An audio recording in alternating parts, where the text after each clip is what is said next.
ये है कि अगर कोई इंटरफेस फ्लैपिंग है, फ्लैपिंग मतलब उसकी स्टेट बार बार चेंज हो रही है, up down up down up down, तो उसमें क्या होगा, इस राउटर ने यहाँ पे जैसे इंटरफेस डाउन हुआ LS भेजा, इन्होंने क्या किया, ट्री फिर से बनाना शुरू किया, तब तक वो आप हो गया, तब तक वो आप हो गया, फिर उसने नया LS भेजा, उन्होंने फिर ट्री बनाना शुरू किया।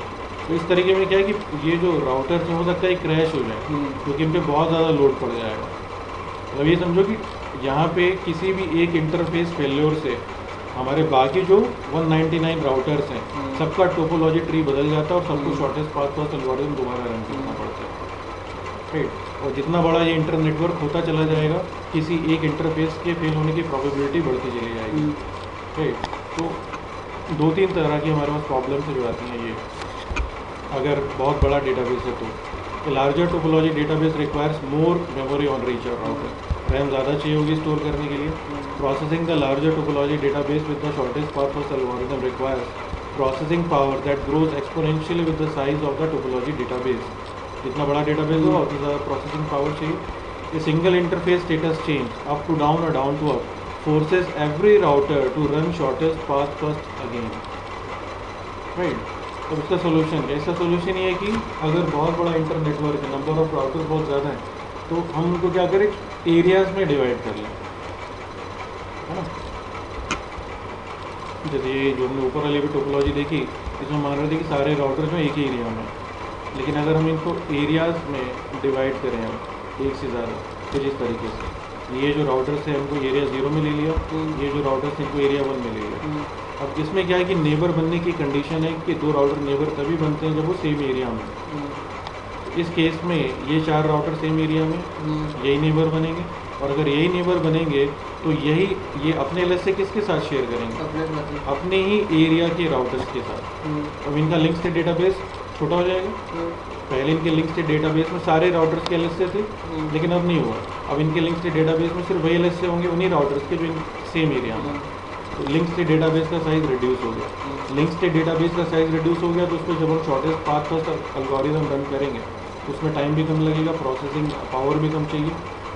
प्लस अब अगर यहाँ पे किसी एक राउटर का इंटरफेस डाउन होता है तो इससे सिर्फ उन्हीं राउटर्स को शॉर्टेस्ट पाथ फर्स्ट दोबारा रन करना पड़ेगा जो सेम एरिया में, तो इधर के राउटर्स को कोई फ़र्क नहीं पड़ेगा। राइट। तो OSPF में जो एरिया डिज़ाइन है ये हायरार्कियल है और इसमें 2 लेवल हायरार्की है। 2 लेवल का मतलब है कि इसमें 2 ही लेवल हैं। एक टॉप लेवल है, टॉप लेवल इज़ एरिया 0, और बाकी जितने एरियाज़ हैं वो इसके ठीक नीचे होंगे। एरिया 0 इससे एरिया 1 कनेक्ट होता है, एरिया 0 इससे एरिया 2 कनेक्ट होता है। मतलब जितने भी आप एरियाज़ क्रिएट करोगे वो सब एरिया 0 से डायरेक्टली कनेक्ट होने चाहिए। एरिया 0 स्पेशल एरिया जिसको हम कहते हैं बैकबोन एरिया या कोर एरिया, है ना। और अगर हम सिंगल एरिया OSPF यूज़ कर रहे हैं तो एरिया 0 में ही होंगे राउटर सिंगल। तो कंडीशन है कि अब जितने भी एरियाज़ बना रहे हो वो एरिया 0 से डायरेक्टली कनेक्ट होने चाहिए, राइट। तो यहाँ पे क्या होगा, जब हम एरिया 0 और एरिया 1 को कनेक्ट करेंगे तो एक राउटर जो बीच में है इसको हम कहेंगे एरिया बॉर्डर राउटर। इसका एक इंटरफेस जो इधर कनेक्ट हो रहा है ये एरिया 0 में, और ये इंटरफेस जो इधर कनेक्ट हो रहा है वो एरिया 1 में। मतलब जो राउटर है, राउटर किसी एरिया में नहीं होता बल्कि राउटर के इंटरफेसेस जो है वो एरिया में होते हैं। जैसे राउटर का एक इंटरफेस एरिया 0 में और एक एरिया 1 में, तो ये जो राउटर ही कहलाएगा एरिया बॉर्डर राउटर। ये जो राउटर्स यहाँ पे हैं बैकबोन एरिया में ये कहलाते हैं बैकबोन राउटर, और ये राउटर जो नॉन बैकबोन एरिया में है वो कहलाते हैं इंटरनल राउटर्स, राइट। तो यहाँ पे क्या है कि ये जो राउटर्स एरिया 1 में इनके लिंक स्टेट डेटाबेस में LSs होंगे उन राउटर्स के जो इस एरिया में, वो राउटर जो इंटरनल बैकबोन राउटर्स हैं जो एरिया 0 में, इनके लिंक स्टेट डेटाबेस में जो LSs हैं वो उन्हीं राउटर्स के होंगे जो एरिया 0 में।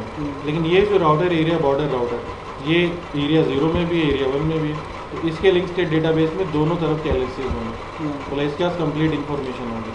तो इस राउटर का जो कॉन्फ़िगरेशन है थोड़ा हायर साइड पे होना चाहिए, ज़्यादा रैम, ज़्यादा प्रोसेसिंग पावर, है ना, ये होना चाहिए बॉर्डर राउटर। बॉर्डर राउटर यहाँ पे क्या करता है, बॉर्डर राउटर की वजह से अगर आप यहाँ पे समराइजेशन यूज़ कर लो तो राउटर्स के राउटिंग टेबल भी जो है छोटे हो जाते हैं। मतलब यहाँ के जितने भी नेटवर्क्स हैं ये इनको एरिया बॉर्डर राउटर पे हम समराइज़ करके इधर एडवर्टाइज कर सकते हैं, है ना। तो राउटिंग टेबल्स भी हम स्मॉल कर सकते हैं। OSPF में क्या है कि समराइजेशन आप कर सकते हो। पहली चीज़ तो इसमें ऑटोमेटिक समराइजेशन नहीं होता, जैसा रिप में और उसमें हो रहा था या ERP में होता है, यहाँ नहीं होता। मतलब ये डिसकंटिन्यूअस नेटवर्क को ऐसे ही सपोर्ट करता है बिना नो ऑटो समरी चलाए, है ना। इसको नो ऑटो समरी की जरूरत ही नहीं क्योंकि ऑटोमेटिक समराइजेशन होता नहीं, राइट। सेकेंड, लूप फ्री है क्योंकि राउटर को पूरी टोपोलॉजी दिख रही है OSPF में, राइट। थर्ड इज, इसमें समराइजेशन आप मैनुअली कर सकते हो, लेकिन वो समराइजेशन जो है सिर्फ एरिया बॉर्डर राउटर या ऑटोनोमस सिस्टम बॉर्डर राउटर पे ही हो सकता है। जैसे EIGRP हम देखेंगे, EIGRP में आप समराइजेशन किसी भी राउटर पे कर सकते हो, लेकिन यहाँ पे आप सिर्फ एरिया बॉर्डर राउटर या ऑटोनोमस सिस्टम बॉर्डर राउटर पे कर सकते हो। तो एक ऑटोनोमस सिस्टम बॉर्डर राउटर क्या चीज़ हुआ? वो सारे राउटर्स जो OSPF जिन पे रन कर रहा है, हम कहते हैं कि वो एक ही ऑटोनोमस सिस्टम है। तो सभी पे रहता है, एरिया किसी में भी हो, चाहे वो एरिया 0 में हो चाहे एरिया 1 में हो, लेकिन अगर उन पे OSPF रन कर रहा है तो ये सारे राउटर एक ही ऑटोनोमस सिस्टम में होंगे। अब सपोज करो कि ये जो हमारा एक ऑटोनोमस सिस्टम है, इससे एक राउटर जो है किसी EIGRP राउटर से कनेक्ट होगा, मतलब हमारे पास एक दूसरा इधर से इंटर नेटवर्क है जहाँ EIGRP रन कर रहा है, तो जो EIGRP वाला इंटर नेटवर्क है वो एक दूसरा ऑटोनोमस सिस्टम हुआ, राइट। अब अगर हमारा से ये जो राउटर है ये कनेक्ट होता है इधर EIGRP वाले उससे इंटर नेटवर्क से, तो ये राउटर कहलाएगा ऑटोनोमस सिस्टम बॉर्डर राउटर, जो एक तरफ EIGRP से कनेक्ट हो रहा है और एक तरफ OSPF से कनेक्ट हो रहा है। तो आप इस पे भी समराइजेशन जो है वो कर सकते हो, राइट। तो फिर कुछ डेफिनेशन हैं, रोज टर्म्स हैं। Area border router, an OSPF router with interfaces connected to the backbone area and to at least one other area. Autonomous system border router, an OSPF router that connects to routers that do not use OSPF for the purpose of exchanging external routes into and out of the OSPF domain. Backbone router, a router in one area, the backbone area. Internal router, a router in a single non-backbone area. Area, a set of routers and links that share the same detailed link state database information but not with routers in other areas for better efficiency. लो सारे router जिनका link state database same है वो एक area में होंगे। तो आप उल्टे तरीके से कह लो, ऐसे कह लो, वो राउटर जो सेम एरिया है उनका लिंक स्टेट डेटाबेस सेम होगा। Backbone area, a special OSPF area to which all other areas must connect area 0. Then there are different types of routes: external route, intra-area route, inter-area route, and autonomous system. In OSPF a reference to a set of routers that use OSPF. ये तीन तरह की root हैं यहाँ पे: external route, intra area route and inter area route. इनका समझना है इस राउटर के राउटिंग टेबल में किस किस तरह के रूट होंगे। एक तो वो रूट होंगे जिनके थ्रू ये सेम एरिया में जो डेस्टिनेशन उन पे पहुँच सकता है, हाँ। तो ऐसे रूट इसके राउटिंग टेबल में जो कि सेम एरिया में वो कहलाएंगे इंट्रा एरिया रूट। ऐसे रूट जो किसी दूसरे एरिया के नेटवर्क्स के लिए, जैसे इस राउटर को के राउटिंग टेबल में अगर 10160 पे जाने का रूट है तो क्या है, ये डेस्टिनेशन एक दूसरे एरिया में, तो ये कहलाएगा इंटर एरिया रूट। इसी तरीके से अगर हम यहाँ पे EIGRP यूज़ कर रहे होते हैं और इसके राउटिंग टेबल में एक रूट होता है EIGRP के किसी नेटवर्क पे जाने का, तो कहलाता एक्सटर्नल रूट। तीन तरह के रूट पॉसिबल है।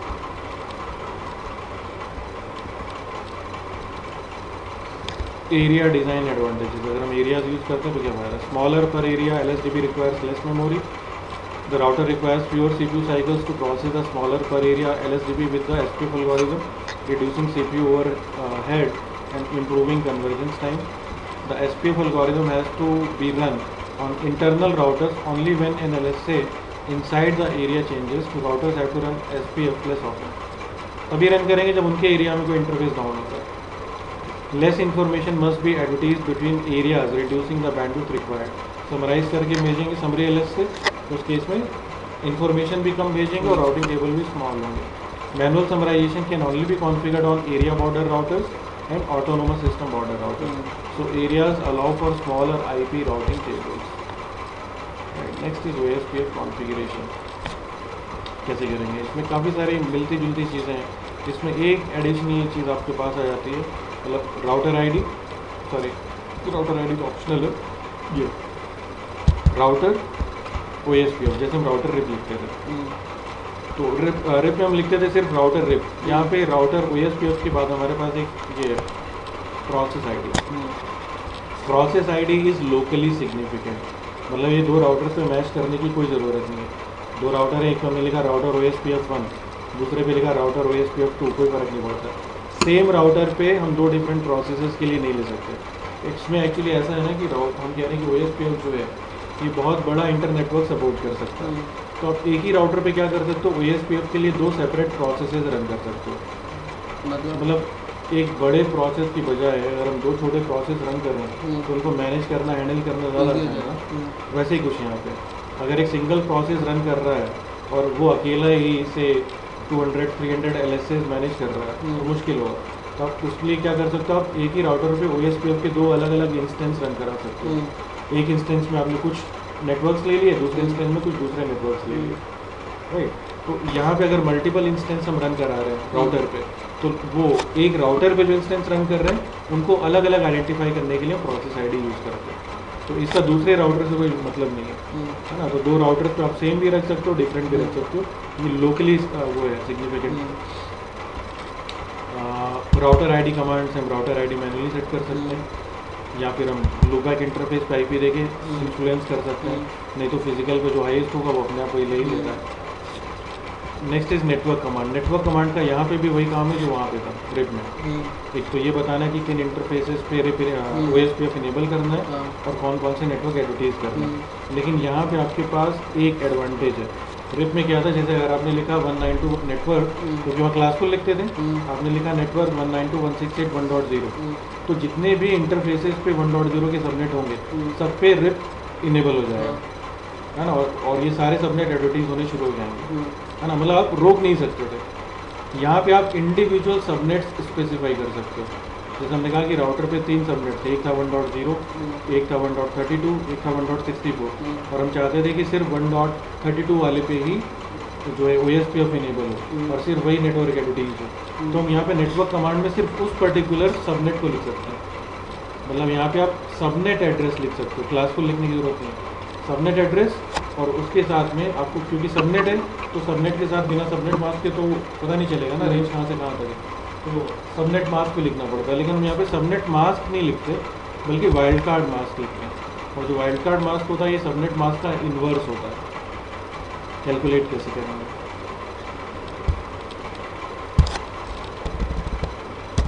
जैसे हमारे पास जो नेटवर्क है दैट इज़ 192.168.1.32/27। 27 का मतलब है 255.255.225.224। ये तो सबनेट मास्क है। वाइल्ड कार्ड मास्क अगर हमें कैलकुलेट करना है तो 255.255.255.255। इसमें से हम सब्सट्रैक्ट कर देते हैं हमारा सबनेट मास्क 255.255.224, तो आपको मिल जाएगा 0.0.0.31। ये वाइल्ड कार्ड मास्क होगा, है ना। तो जब हम नेटवर्क कमांड लिखते हैं तो सबनेट एड्रेस हो जाएगा ये 1.32 और इसका वाइल्ड कार्ड मास्क 0.0.0.31। इस तरीके से लिखते हैं। प्लस हमें ये बताना पड़ता है कि ये जो एड्रेस है ये किस एरिया में, है ना। अगर हम सिंगल एरिया यूज़ कर रहे हैं तो सबके साथ एरिया 0 एरिया 0 एरिया 0 लिखते होंगे, लेकिन कभी कभी एरिया बॉर्डर राउटर पे पॉसिबल है ना, एक एरिया एक इंटरफेस एरिया 0 में, एक एरिया 1 में, तो वहाँ पे हम डिफरेंट एरियाज लिखते हैं। हालांकि CC में हमें सिंगल एरिया OSPF ही पढ़ना है, लेकिन कभी हम देख लेंगे मल्टी एरिया सपोर्ट करता है पैकेट के साथ। तो नेटवर्क कमांड में network, then IP address, then wild card mask, then area keyword है, और उसके बाद एरिया की ID लिखनी पड़ेगी। Interval by default hello interval 10 seconds का है, डेड इंटरवल 40 सेकंड्स का है। चेंज करना चाहें तो ये इंटरफेस बेसिस पे चेंज होते हैं, है ना। आप डिफरेंट इंटरफेसेस पे अलग अलग रख सकते हो, तो इसके लिए हम ये कमांड यूज़ करेंगे। वैसे तो अपने आप ही सेट हो जाता है ना, हाँ, किसी के क्लैश में डिफ़ॉल्ट अपने आप सेट होगा। हम ये रिकमेंडेड भी नहीं है, हमें चेंज नहीं करनी चाहिए। जैसे हमने एक राउटर पे चेंज कर दिए इंटरफेस पे, दूसरे पे किसी से कॉन्फ्लिक्ट कर सकता है, नेबर नहीं बनेंगे। कॉन्फ्लिक्ट की बात नहीं है, दो राउटर का अगर इंटरवल मैच नहीं करेगा तो नेबर की कंडीशन है, नेबर ही नहीं बनेगा, नेबर नहीं बन पाएंगे। तो आप इस कमांड से कर सकते हो। IP OSPF hello interval, time आप सेकंड्स में देते हो। IP OSPF dead interval, time seconds में, और ये इंटरफेस पे चलेगी। कॉस्ट, हमने कहा कि राउटर जो है वो कॉस्ट ऑटोमेटिकली कैलकुलेट करता है। इंटरफेस की जो बैंडविड्थ होगी उसके बेसिस पे वो कॉस्ट ऑटोमेटिकली कैलकुलेट कर लेगा। लेकिन जैसे हमने कहा कि 100 Mbps का लिंक है, तो राउटर उसकी कॉस्ट कितनी कैलकुलेट करेगा, 1, है ना। लेकिन अगर हम से राउटिंग डिसीजन को इन्फ्लुएंस करना चाह रहे हैं तो हम अपने हिसाब से भी कॉस्ट दे सकते हैं। हाँ, तो अगर हम अपने हिसाब से किसी इंटरफेस की कॉस्ट सेट करना चाह रहे हैं तो IPOSPF कॉस्ट कमांड और जो वैल्यू आप यहाँ पर देना चाह रहे हो वो हम दे सकते हैं। या फिर आप क्या कर सकते हो, इंटरफेस की बैंडविड्थ बदल दो बैंडविड्थ कमांड से। ये बैंडविड्थ कमांड जो है ना, इससे इंटरफेस की एक्चुअल स्पीड नहीं चेंज होती। जैसे हमने कहा था ना, सीरियल इंटरफेस अगर है तो उसमें राउटर किस स्पीड से डेटा ट्रांसमिट करे, क्योंकि वो तो लीज लाइन कनेक्शन आ रहा है। ISP से अगर आपने 64 kbps का कनेक्शन लिया है तो 64 से करेगा, 128 लिया तो 128 से करेगा। लेकिन राउटर को पता कैसे चलता था? क्लॉक रेट से। CSU DSU में क्लॉक रेट कॉन्फ़िगर करते थे और बताता था, राइट। तो राउटर एक्चुअली में किसी इंटरफेस से किस स्पीड से डेटा ट्रांसमिट करेगा ये डिटरमाइन होता है क्लॉक रेट से। बैंडविड्थ कमांड से एक ही इंटरफेस है, मान लो सीरियल 000 इंटरफेस है, तो उसको हमने क्लॉक रेट सेट किया से 64,000 बिट्स पर सेकंड में, मतलब हो गया 64 kbps। तो ये एक्चुअल स्पीड है जो राउटर यूज़ करेगा ट्रांसमिशन में। उसी इंटरफेस पे अगर हमने बैंडविड्थ कमांड भी चलाई, बैंडविड्थ कमांड में जो वैल्यू लिखते हैं वो हम kbps में लिखते हैं। तो हमने लिखा बैंडविड्थ 128, तो राउटर को क्लॉक रेट मिल रहा है 64,000, बैंडविड्थ मिल रही है 128। राउटर डेटा किस रेट से ट्रांसमिट करेगा?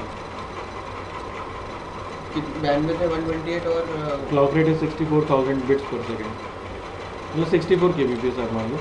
क्लॉक रेट कह रहा है 64 kbps, बैंडविड्थ कह रही है 128 kbps। तो डेटा किस स्पीड से ट्रांसमिट करेगा? मुझसे 64 से, क्योंकि वो क्लॉक रेट से डिटरमाइन होता है। तो बैंडविड्थ कमांड का क्या फ़ायदा है? कॉस्ट चेंज कर देंगे। बैंडविड्थ कमांड सिर्फ मीट्रिक कैलकुलेशन के लिए। राउटर ऐसे राउटिंग प्रोटोकॉल्स जो बैंडविड्थ को यूज़ करते हैं मीट्रिक कैलकुलेशन में, वो ये देखते हैं कि इंटरफेस पे बैंडविड्थ की वैल्यू कितनी सेट है, उसके बेसिस पे वो मीट्रिक की, जैसे जो हमारा OSPF है उसको कॉस्ट कैलकुलेट करनी है। तो ये क्या करेगा, इंटरफेस पे बैंडविड्थ कितनी है। बाय डिफ़ॉल्ट सीरियल इंटरफेसेस पे जो बैंडविड्थ सेट होती है 1544 kbps, मतलब 1.5 MB, है ना। लेकिन ये एक्चुअल स्पीड नहीं है, ये वैल्यू सिर्फ मीट्रिक कैलकुलेशन के लिए यूज़ कर रहे हैं। अब उस पर क्लॉक रेट मान लो हमने दे रखा है 64,000 और डिफ़ॉल्ट बैंडविड्थ अगर हम चेंज ना करें तो 1544 kbps है, राइट। तो एक्चुअल स्पीड है 64 kbps, लेकिन राउटर उसकी मीट्रिक कैलकुलेट कर रहा है 1544 kbps के हिसाब से, तो गलत डिसीजन लेगा ना। तो इसलिए हम क्या करते हैं कि जब हम ऐसा राउटिंग प्रोटोकॉल यूज़ करते हैं जो बैंडविड्थ को कंसीडर करता है मीट्रिक कैलकुलेशन में, तो हम इंटरफेस पे बैंडविड्थ कमांड से जो एक्चुअल स्पीड है इंटरफेस की उतनी ही बैंडविड्थ सेट करते हैं।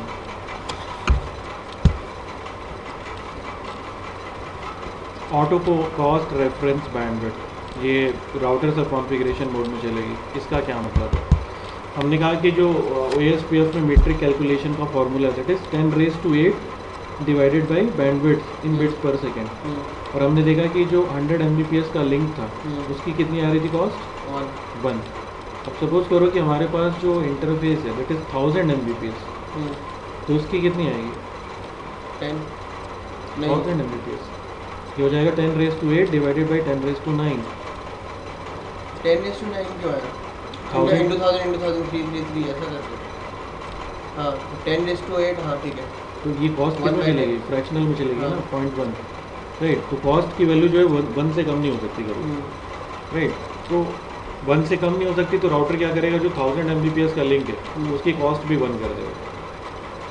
तो अब इस केस में क्या हो रहा है कि राउटर जो डिफ्रेंशिएट नहीं कर रहा है। राउटर को अगर दो पाथ हैं, एक पे 1000 Mbps है, एक पे 100 Mbps, तो दोनों को इक्वल समझेगा, तो दोनों पे लोड बैलेंसिंग करेगा, राइट। तो इसमें हो क्या रहा है कि जो एक्चुअली में हम मीट्रिक कैलकुलेशन का जो फार्मूला है ना 10⁸ डिवाइडेड बाई बैंडविड्थ, ये 10⁸ कहाँ से आया? 10⁸ 100 Mbps से आया। OSPF में जो डिफ़ॉल्ट बैंडविड्थ है मीट्रिक कैलकुलेशन के लिए, जो रेफरेंस बैंडविड्थ है वो 100 Mbps है, क्योंकि 100 Mbps इज इक्वल टू 10⁸। तो अगर हमारे इंटर नेटवर्क में ऐसे लिंक्स भी हैं जो 1000 Mbps के हैं, तो हम रेफरेंस बैंडविड्थ चेंज कर देंगे, बजाय 100 के 1000 Mbps ले लें, तो रेफरेंस तो हमारी रेफरेंस बैंडविड्थ हो जाएगी 10⁹, है ना। अब अगर हम कैलकुलेट करेंगे 1000 के लिए तो कॉस्ट 1 आएगी, 100 के लिए कैलकुलेट करेंगे तो 10 आएगी, 10 के लिए कैलकुलेट करेंगे तो 100 आएगी, है ना। तो वो आप इससे चेंज कर सकते हो।